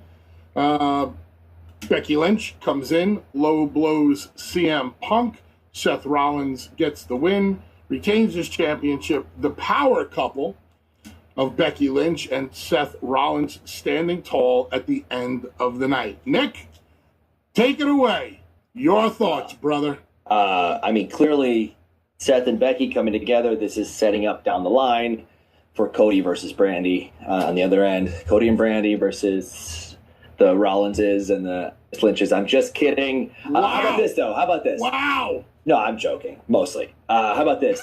Kind of. Instead of the Vision or Visionary, the Vision, how about this? The Seth Riders.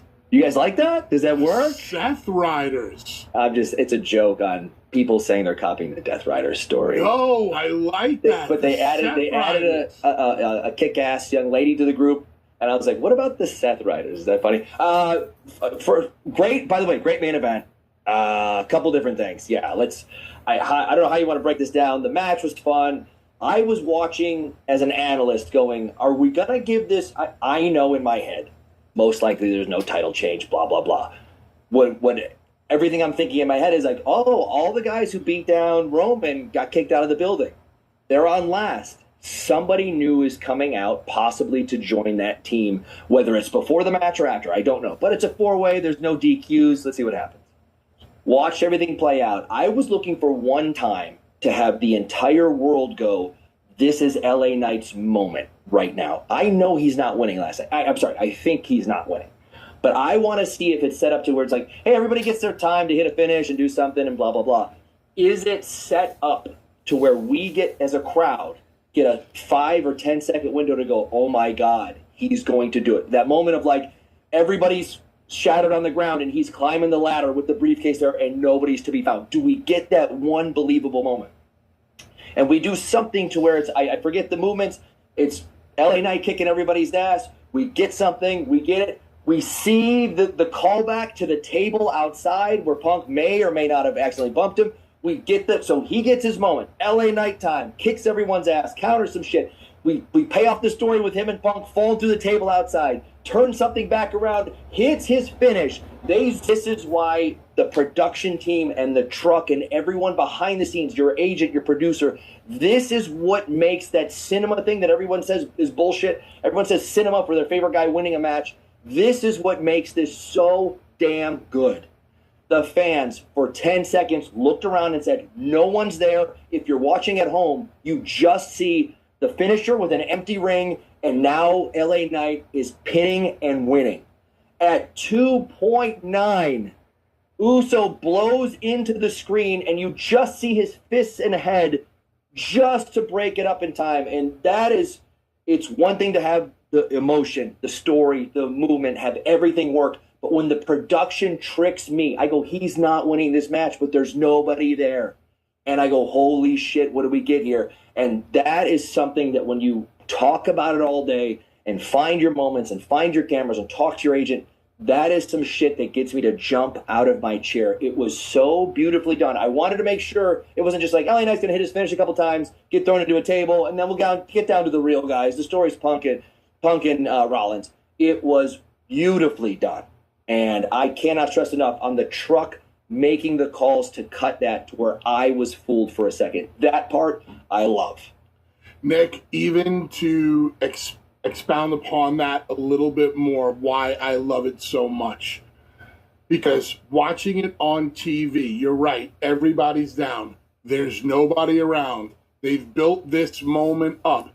And now the screen is just filled with LA Knight and Seth Rollins, and this is it. Holy shit, LA Knight is about to win. And then all of a sudden, a body comes flying into frame because they made us forget about everything for that split second. But what is even more impressive is that they can get the arena to forget that Jey Uso is out of sight and out of mind also. When you're in the arena, you can see everything. But Uso did such a great job of making you forget that he was there that the fans start to lock in. Their eyes just focus on he come from. Well, he's been there the whole time. You can see him.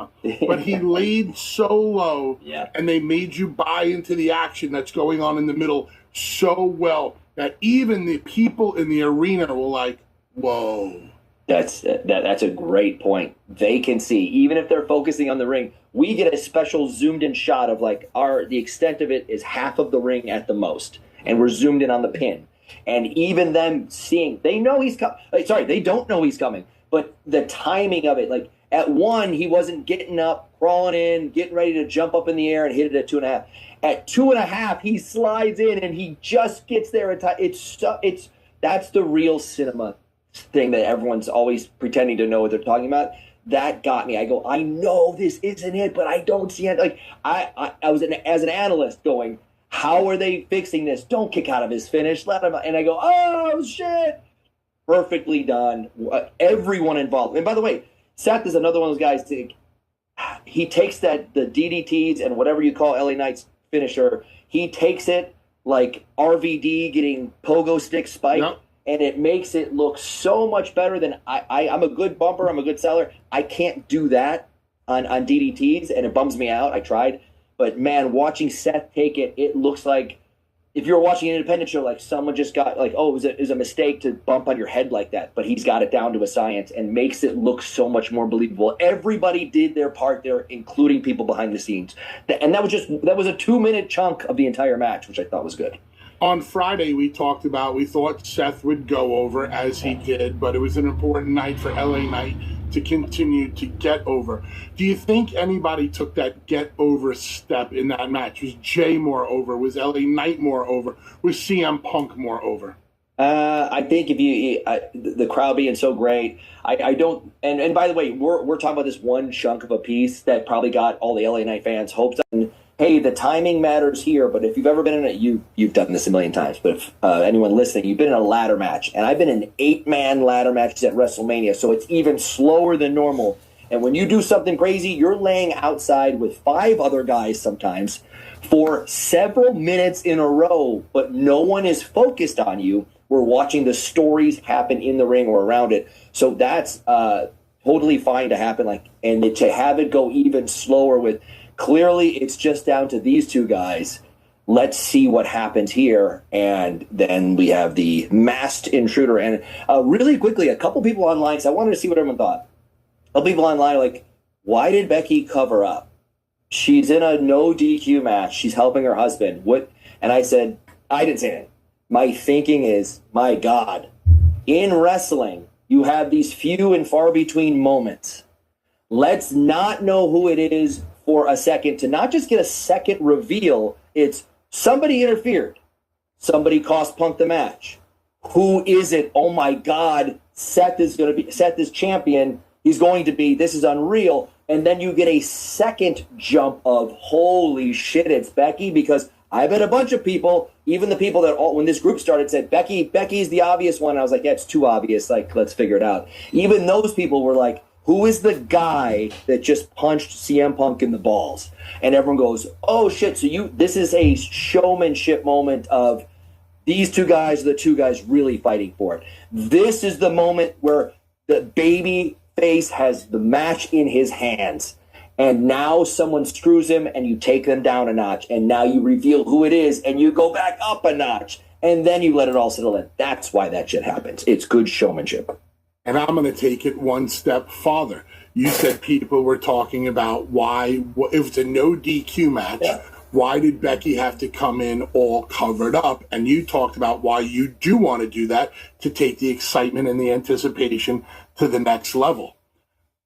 They should have never done it in front of the referee, in my eyes. Yeah. Just because it's a no DQ match doesn't mean you have to do it in front of the referee. That just gives the boys the liberty to be a little lazy and do it in front of. Right. But whenever you can do it behind the referee's back and still make it look like you're cheating, it's going to mean that much more. So if the referee was down in that moment of time, or the referee was distracted for that moment in time, and then the nut shot behind the referee's back instead of right there, you get even more mileage out of that situation. Yeah. And as you're speaking, I was piecing it together, adding it in there. You're taking 2 go-to-sleeps.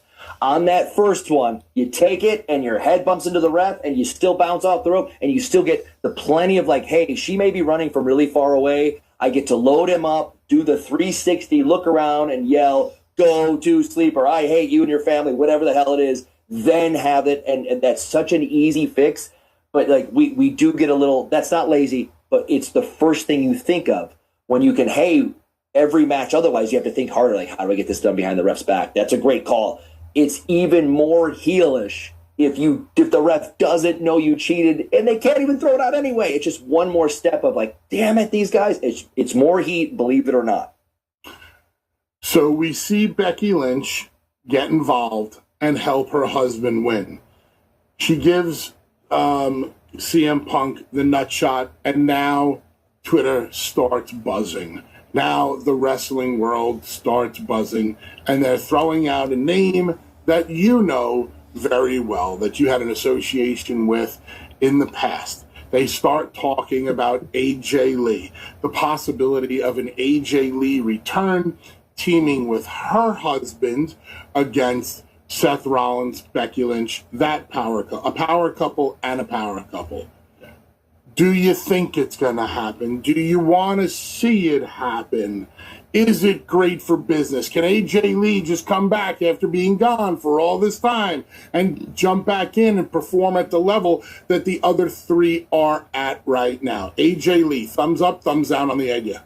The idea, huge thumbs up. We know how we are when it comes to like things from 5 and 10 and even 15 years ago. Nostalgia, everything in your mind is already better than it was because we look back to it. There's pieces of that where it's like beautiful. And there is something though, but 10 years out of the ring and having this possible little branch out that could bring her in, there's something about it. One, if I'm analyzing it and throwing every idea around my head afterwards, it's like, well, would they go right to this? Or do we tease it? Or do we let it go in its own direction and see if the crowds are chanting for AJ when Becky is talking today, this afternoon? Are they begging for it? Next week, are they going, we want AJ? I don't know. I think it could very well be that. But if you just, hey, there's association, I'm married and you're married, and even Seth saying, I hate you, I hate your family, that made me go, okay, they might be going to something here. Because I very audibly, without a microphone, was saying that. I go, they could be. But I love that anticipation. Don't just give it to us. Don't just say, well, I don't know if you got a lady friend that you would, like on the first day. Let's just see where it's going. Did Becky go, hey, tonight, my husband's entire team was gone and he was going to be screwed. I wanted to make sure we remained a power couple. Or is it, the man's been with him all along and we were waiting to the big reveal of I'm the fifth partner or whatever the hell it is. Let's see what that story is first. Let them dictate where you're going. And if it is leading to AJ, I would love for it to not be like, in 2 weeks, AJ returns, and you're like, or he's like, I'm going to find a partner. And you're like, okay, we know the deal. Let's let it simmer. Let me see what Becky has to say, what Seth has to say. And then we can get Becky, Seth versus Cody Brandy. You talk about getting to this in an untraditional way, which is why I enjoyed the Christian and Cope reunion so much, because they are not just going to it, hey, the reunion of Edge and Christian, yay, we're so happy to see you back, rah, rah, rah, sis, boom, bah. It didn't go that way. Here's the thing, they put their toe in the water last night, I think. Not really. They kind of did because we're speculating about it, but they didn't give us anything to speculate about. Like, did they say or do anything that made us go, oh, AJ Lee's coming back? Right. Other than the fact that we saw Becky help the husband, which works within the realm of the WWE. They acknowledged each other before. But they did not plant the seed in any way that, oh, AJ Lee might be coming back, correct? Yeah. Well, I have one little thing that was before they were going to the finish when Seth was getting the chair. He audibly, like, this is not microphone, and it could just be he's out of insults to Punk that he's yelling at him. But he goes, I hate you. I hate you so much. I hate your entire family. I hate everything about you. And I went, for a second, I was like, that's something that you can say. But is that enough to plant reasonable doubt? No. That's just enough to where it might not even have anything to do with the story. But it was just an insult that I go, I don't really hear that often, so I wonder. That was it. They've said nothing. And by the way, Becky come out and go, I'm not even part of this group. I was watching my husband's ass just to make sure that we stayed the power couple. Later marks and friggin' walk off. But I want to see what the explanation is. I want to see if she goes, we're not looking to do any intergender matches. We're not looking to do a tag match. No, we're calling all the shots. And I want to see, do we get the AJ chance? Does nobody do it? Is their story have nothing to do with it? And they want to see if the crowd will bring it into it. I'm that anticipation, that leading up, that big, scary, creepy walk to go, where are they going with it? I'm going to give it. There's been no genuine hints on TV. There's no buzzwords or no little secret things. I want to see if they'll call for it or even allude to it. So I want to give you a hypothetical situation. Tonight on Raw, Seth and Becky tell Punk, you want a match? You got a match. You go find any woman you want, and we'll fight you next week on Raw or at the next PLE, whatever, right? Yeah. And Becky and Seth are standing in the ring, and CM Punk is standing in the ring, and the music hits, and it's Nikki Bella. Oh, God. And there you have it. Right. So they're in a position now where if they do an intergender match, it has to be AJ Lee, right? Yes. And even if they're getting to it, WWE is really good at this aspect. Even if the plan is in 4 weeks, 6 weeks, 6 months to get to a tag match, they don't come out and say, like, hey, we did this all anyway. But Punk, if you got somebody that you can watch your back, like, they don't have to do that. We're already doing that for them. Let them even say something else, like have nothing to do with it. And if the crowds over the next few weeks are asking for it, now you've planted a fake seed to where they're begging for it. And now you go, well, we have to listen to the fans. And it's even that much better because you took a step as fans to lick that little carrot and go, is it this? Is it not? And they can even say, we're not looking to go to a tag match. We're doing some other shit. I know you marks are all thinking, we're not interested. We're calling the shots here. And that might make it even more so. That's the best part of having those fans. So to dumb it down, what you're hoping happens, what the WWE hope happens, is you now word, we want AJ chants start to take over the arena. Yes? Yes. And I don't even think you got to have Punk out there, but I would love to hear just the group calling the shots and Becky explains herself. And maybe that draws Punk out. And he goes, I don't care how many of you out there. She's like, no, not these guys. It's us. And you're like, okay. But if you don't get anything like that, I still think you're going to get an AJ chant when Punk interrupts, if that's the case. So you think even without Punk out there, you can get the we want AJ chants? Maybe. But Punk coming out to interrupt without saying anything other than I'll fight all, I think you genuinely can. Now, I don't base my entire life on Twitter. I know the deal, but I know everyone knows that relationship. And you have to remember, a lot of fans were born in 2000 out there. They don't know all the AJ lore. They don't know the story. They know, I think he's married to someone who used to wrestle. Okay, maybe they do. But young people might not be all in on ready for it. So I would you can get there, you can tease it. They don't even have to. Okay, so I asked you about, did they plant the seed? Did they tip their cap? Anything? You said, other than Seth screaming out, I hate your family, yes. To Punk, there is nothing else. Now, on the post-show, Big E and Jackie Redmond were talking, and there was some speculation, and this is what they had to say. So, Sumo, give it to us.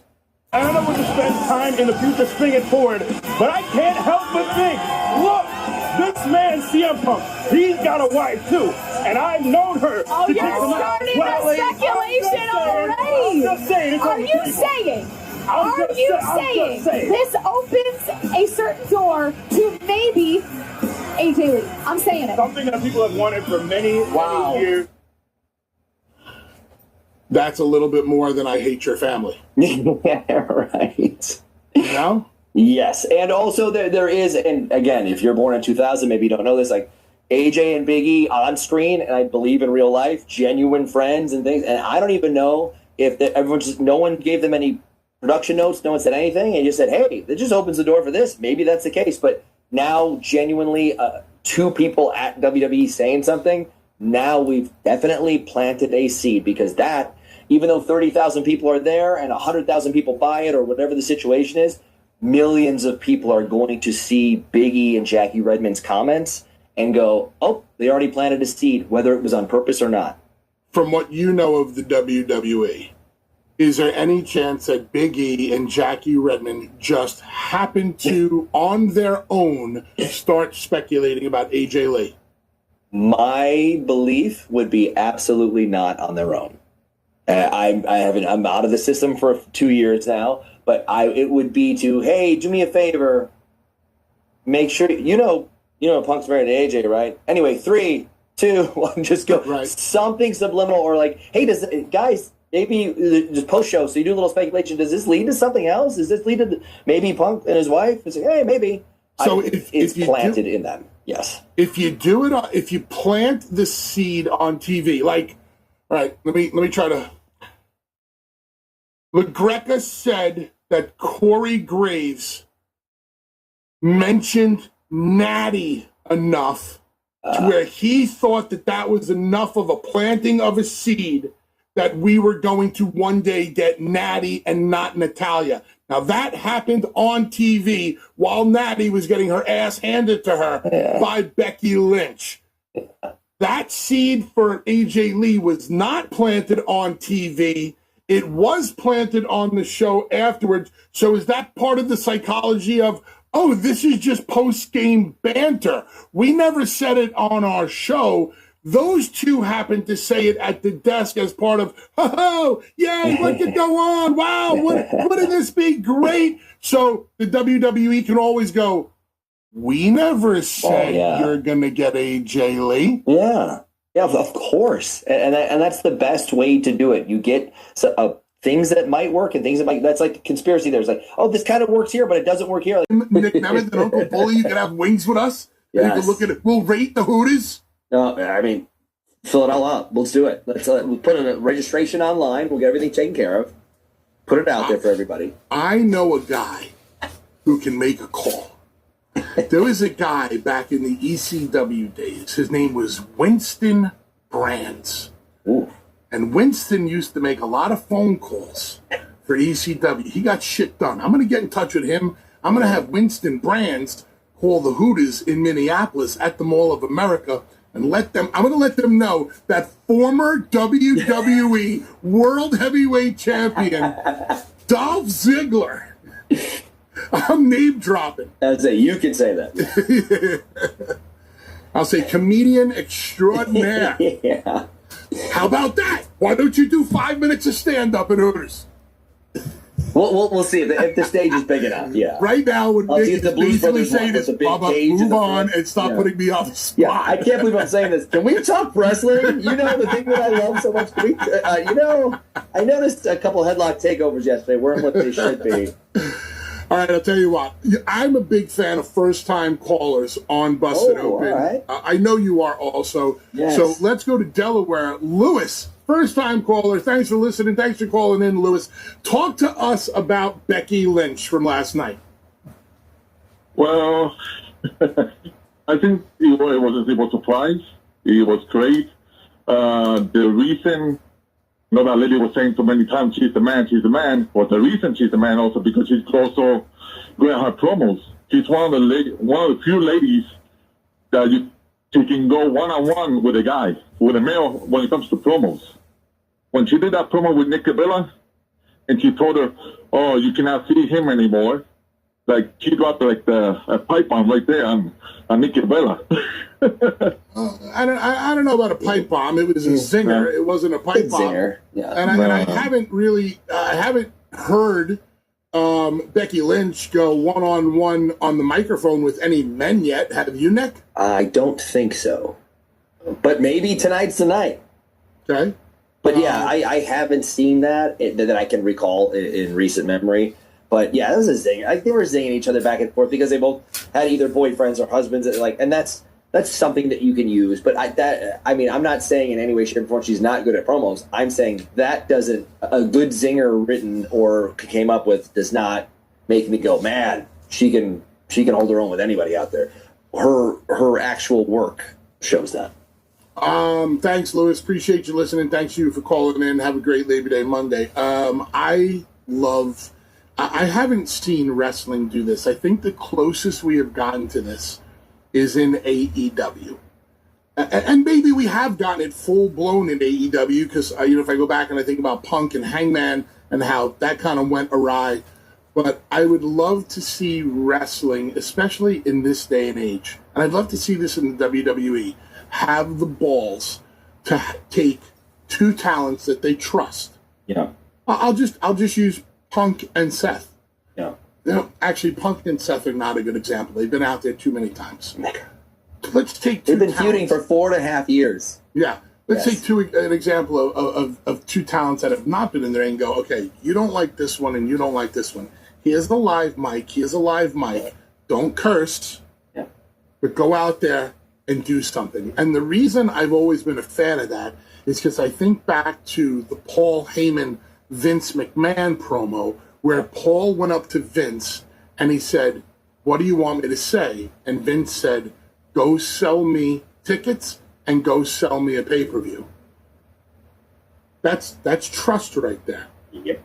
And most people would never get that. First and foremost, almost nobody would be even like Cena might not even be told that from the boss. But that's the real deal. That's the difference maker when it comes when you have a story to sink your teeth into, or you have something big, or you go, I've been held back, or I hate my creative, and I'm not winning all the time. They go, okay, you have a microphone. I'm giving you 3 minutes before anybody's music hits.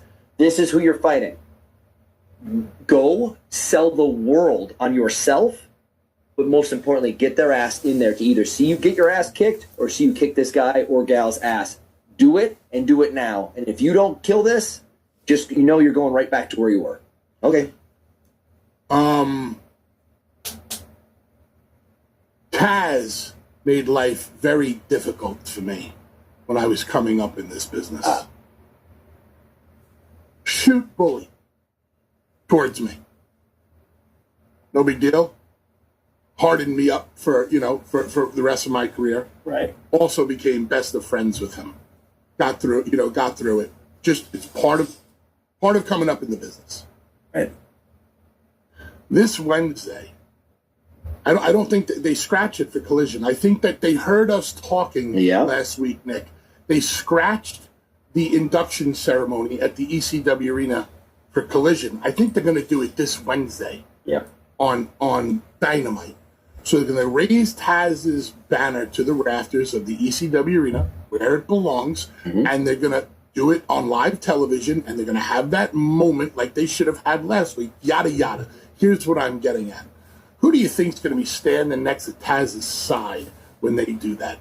They're going to have his son, Hook. Yep. And with the history that I have with Taz, and the history that we have in that building, and the history of him being a bully towards me, and me never really to get him I punch him in the face for it.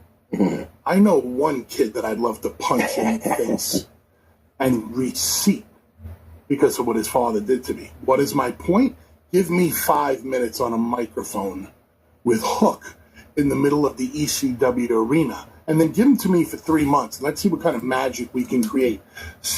My point in saying this is, when you have something there that's tangible, that the story is there, that the foundation is there, let guys or gals go out there and say what you genuinely feel. Is there anybody out there, I asked you last week, is there somebody that you had animosity with in the ring, and you did say yes. Who do you think that you could have went out in the ring with a live microphone for 5 minutes and created something out of nothing? Man, I'm trying to think of a not easy, like you be out there with some of the best, and then, you kind of got to, sometimes some people like myself had to be like, no, I'm telling you to say these 3 sentences, and if you divert from the script, then you won't be talking next week. And it's like, okay. But there's a couple different times I got to do something with Mick Foley, and this is a long time ago, and it was different. It was like we were using like fat shaming as like a thing. Like it was part of the deal. And it was just like, and I had nothing per usual. I have a cold story, but I got a friggin' legend out there who's at the time not in the best shape of his life. And he's saying, hey, you got all the talent in the world, but you're not this, you're not this. And I'm like, I used something along the lines of, I wanted to be smart and get some things, but there's something like, yeah, you should have ate a salad or some shit. I probably can't even toss you out over the top to win that Royal Rumble or something. And it was like that mixed with a few other things. And I go, all day long was told, these are the 3 things you're to say. And one of them was like, telling him to eat a salad or some shit, whatever the hell it is. And then 2 other things. And instead I did kind of my rapid fire thing was like, I did the line that he wanted. And then I did the 2 other ones and something else and something on a throwaway line. And I was so proud of it. And we got a reaction from the crowd because everyone was like, Mick Foley's a legend. He's out here. I don't even have good zingers. I'm like, these are like 101 street joke zingers. I'm like, not even proud of it, and I get a couple in there and like a little off the side thing. And we finish up, and the crowd gets into it, and we finish up, and we come to the back, and I was like, hell yeah, that was like, I kind of held my own with Mick. It was kind of cool. I still got the things I was forced to say. I got in there, but it didn't seem like I was forced. And I got to the back, and I was told, you veered off the script, don't plan on talking again for a while. I was like, yeah, but did you? No, we're good. And I got to the back. I got a text within an hour from Jericho and a few other guys saying, dude, hell of a promo. That was cool. I was like, yeah, I was just told that I'm not talking on TV anymore. So there's times where you can do that. And this other veteran, I can't remember, it was a long time ago, was like, dude, you finally cut a good promo. That was kind of cool. All the other shit seemed like really, hacky. And I was like, yeah, I agree. But I was like, I got in trouble for it. So sometimes that works, and sometimes you get that. By the way, that goes by the trust. I was a young guy, don't know what the hell I'm doing, but I went through it because of the boss. But then you got someone where you totally trust. Heyman, go sell me this. Holy shit, did he? Got it. So I'm trying to think of it. It would have been beautiful. So I'm trying to think something out of nothing. Myself and John Morrison, cold angle, and I think he's like dressed as like, oh my God, he's dressed in a kilt for some reason because he's probably in a storyline with Drew McIntyre and he's making fun of him. Maybe he's dressed. We could have had something so simple. John, you and I are fighting the hell out of each other every weekend, and right now on SmackDown to get a spot on the roster as someone who's trying to get to the top. You and I are both fighting for it. We're both in the middle.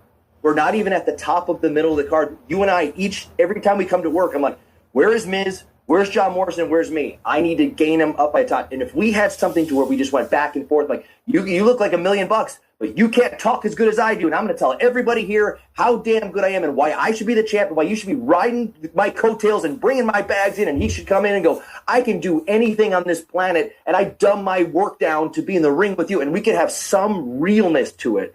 And then that would be like, these two dudes are going at it, and because we're friends, we can go deep down and be like, you should have been the better of the two, and we got Mike Mizanin in the main event of WrestleMania because you rode his coattails instead of the other way around. We could have some real animosity, things that aren't real to us, but it's like deep down, and there would be something there. But instead, he called me Mr. Ziggles because he was told to, and I had to say, oh yeah, your abs are dumber than my abs. Let's go fight. It was like something so cookie cutter that it like broke my heart. And even when I swayed a little bit from it, I was too afraid to go too far away from it because I didn't want that mic getting taken out of my hand. Called up to just outside the gold circle to be fighting on top on the weekends.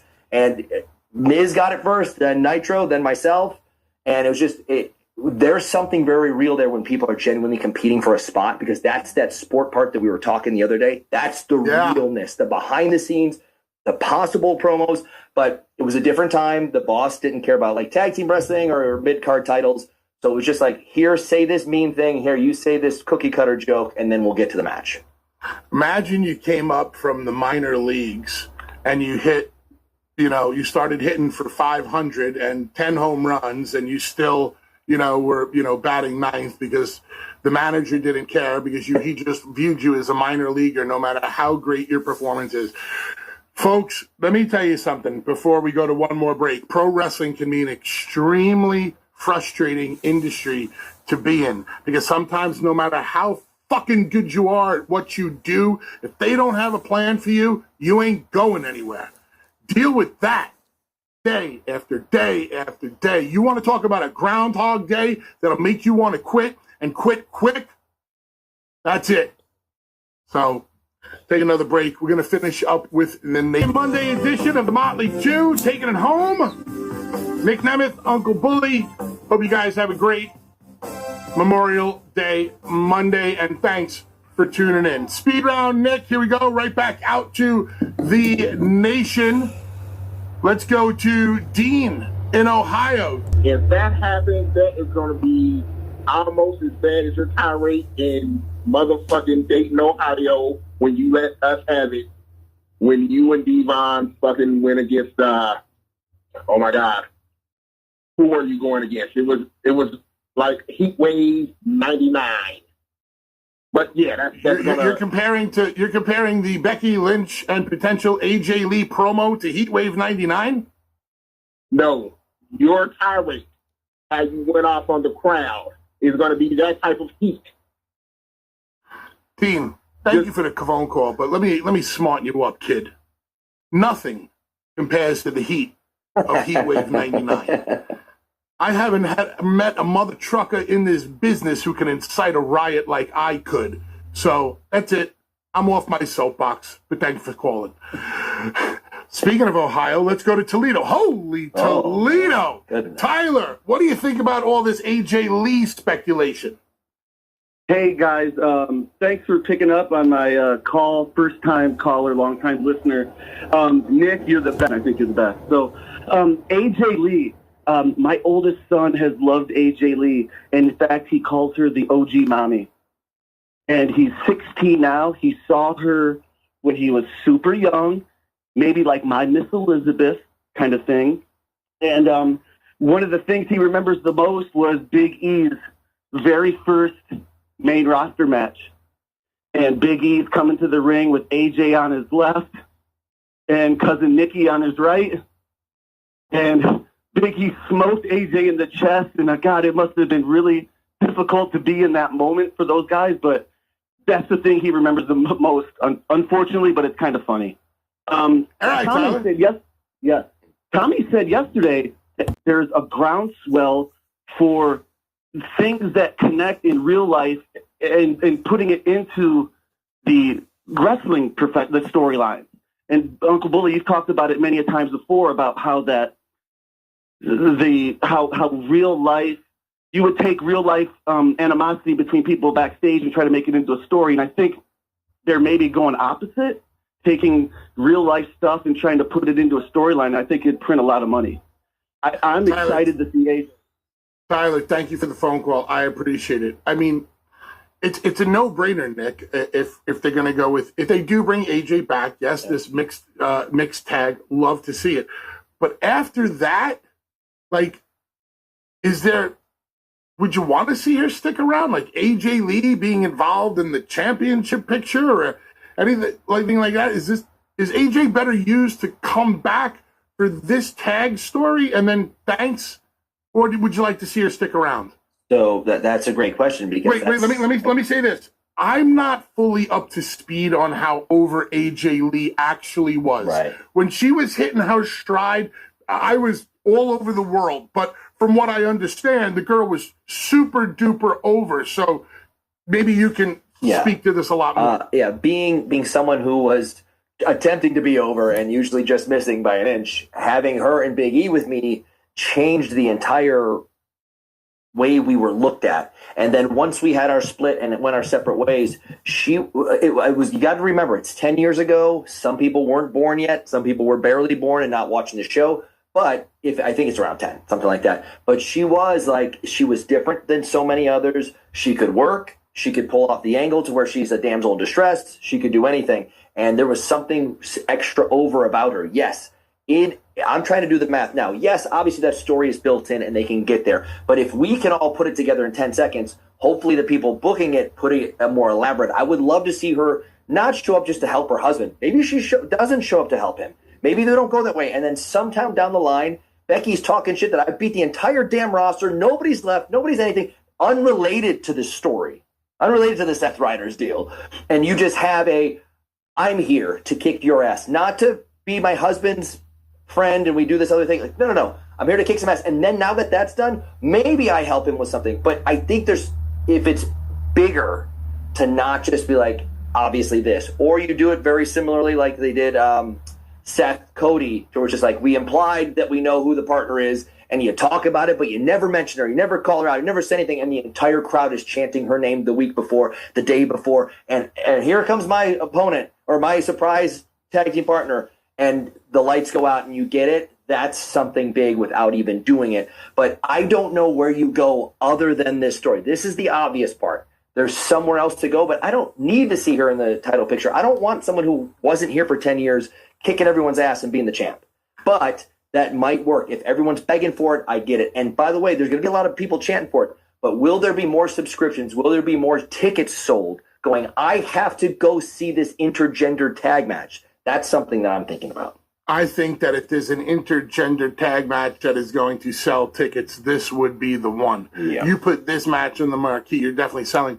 One final point, like I found it interesting that what you said about AJ Lee, the first thing you said was she could work. All I remember from AJ, and this is just ignorance because I didn't get to see her a lot, is the skipping to the ring, the happy-go-lucky, quirky, psycho girl. I didn't realize that she could actually go the way you just said. And you didn't even expand upon it. You just said she could work. It's the first thing you said, which is, the highest compliment a wrestler. I was going to say, I don't say that about a lot of people, yes.